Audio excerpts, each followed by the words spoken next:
Hello' guys, কি খবৰ আপোনালোকৰ?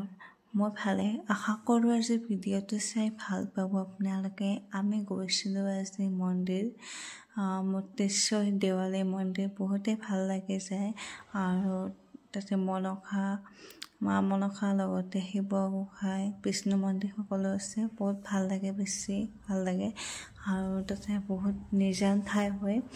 বহুত ধুনীয়া পৰিৱেশ, শান্তি পৰিৱেশ, আপোনালোকে যাব পাৰিব। আৰু এয়া হৈছে ভিতৰৰ ঠাইখিনি, বহুত ধুনীয়া হয় মন্দিৰটো।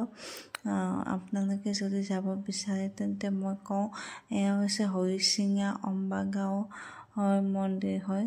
বহুত ধুনীয়া লাগে মুক্তেশ্বৰী দেৱালয়। আৰু আমি পূজা পাতল কৰিলোঁ, কৰি পেলাই আমি যাবলৈ ওলালোঁ। বহুতে ভাল লাগে। যদি মোৰ মিনি ব্লগটো চাই ভাল পালে আপোনালোকে তেন্তে লাইক কৰিব, শ্বেয়াৰ কৰিব, ছাবস্ক্ৰাইব কৰিব নাপাহৰিব। Bye bye.